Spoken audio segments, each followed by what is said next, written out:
With a basic understanding of stock price valuation or a build, we next turn to the question of how to handle the uncertainty involved in purchasing stock, which brings us to the question of expectations.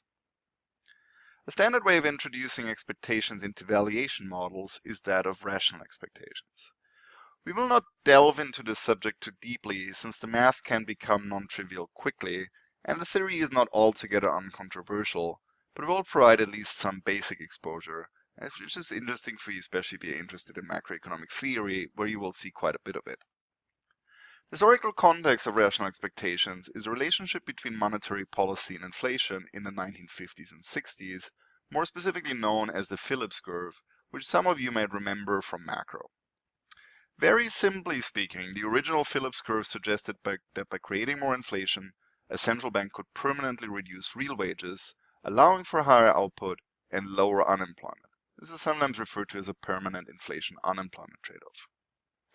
At the time, the standard assumption of modeling expectations were so-called adaptive expectations, which suggests that we form expectations about some future concept, like for instance inflation, based on its past observations.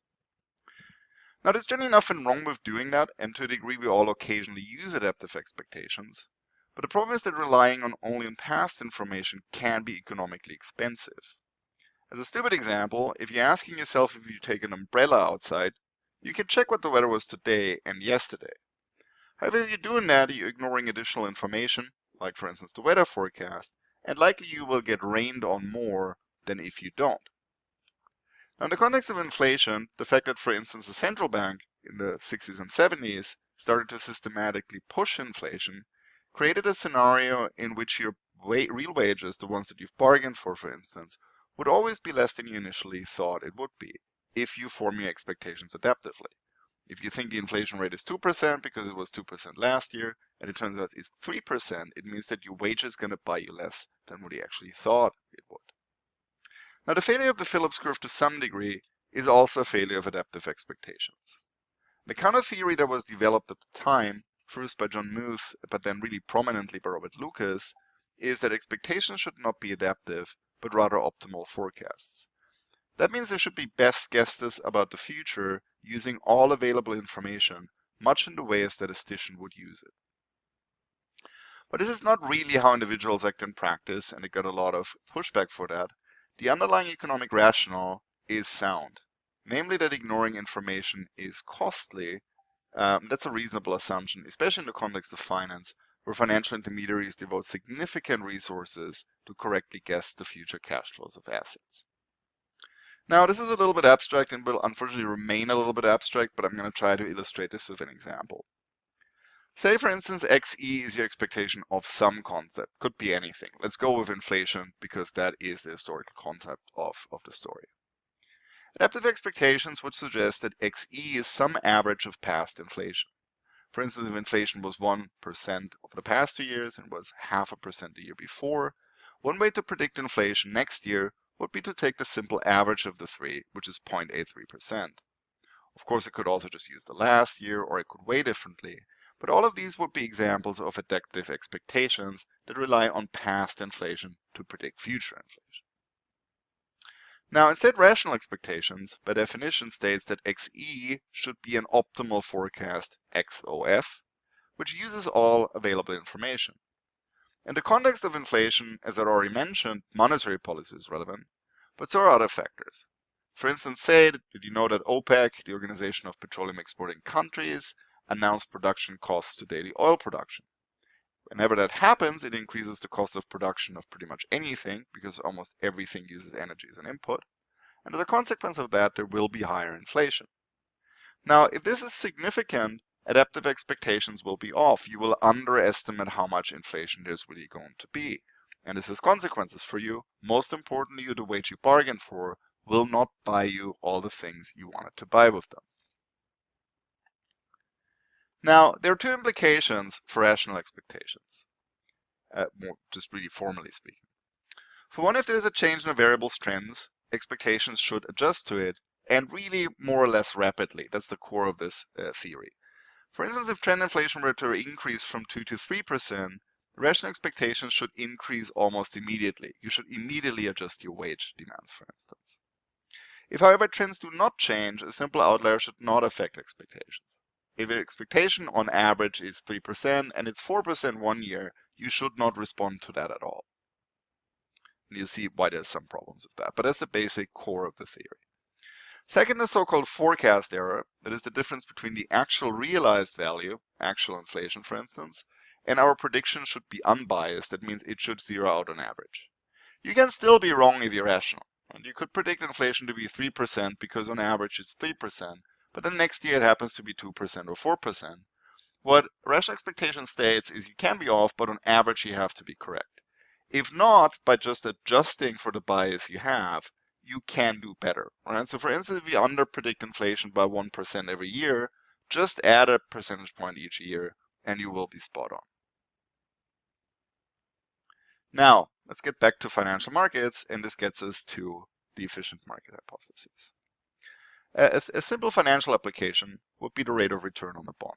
And just in case you don't quite remember this, the rate of return on your bond is equal to the coupon payment next year plus the resale price next year minus the price you bought it of for over the price you bought it for.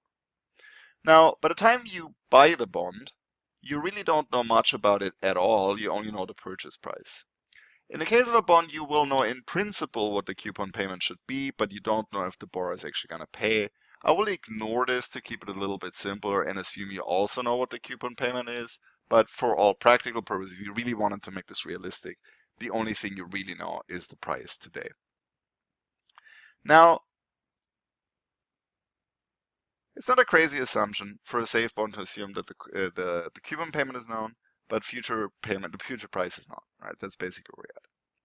Now, in that case, the only unknown quantity is specifically that future price, so you need to form an expectation. And if we are rational agents, what we would do is we would build an optimal forecast. So we'd assume that the price next year is equal to PT plus 1E, which is equal to PT plus 1 OF, and that then assures that our expected rate of return is equal to the optimal forecast rate of return. I know it's a bit abstract. We'll get there in a second. Now, what would an optimal forecast be?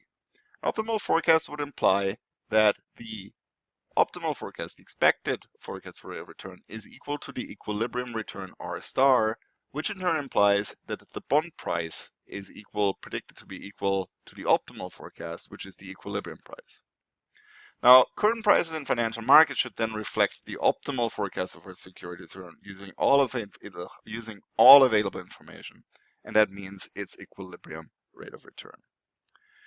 Now, if you lost me, let me just say it again simple. Basically, what our ideal expected price of a bond is in the future is its equilibrium price. That's all that's really saying in a very convoluted manner. What is the rationale here? Simple answer as before is arbitrage. Say, for instance, you have some bond that has an equilibrium rate of return of 5%. So whatever people want of this bond, it will give you 5% in the future. But for whatever reason, the price today is smaller than the equilibrium price. What this means is that you're going to realize capital gains as this bond is moving towards an equilibrium. And if you're realizing capital gains, that means that currently this bond must be paying a higher than normal and abnormally high return of 10%. And that's going to be your optimal forecast. This is what, in the words of the efficient market hypothesis, is an unexploited profit opportunity. The optimal forecast is above, for the return, the equilibrium rate. If that's the case, what investors will do is they will start buying this asset because it provides an extra economic return that drives up its price, that will in return drive down its rate of return.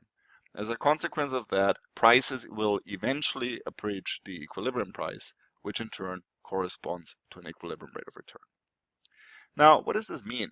It means that in an efficient market, all unexploited profit opportunities should go away rather quickly if all investors are A, well informed, so they have all available information, and B, they form their expectations rationally.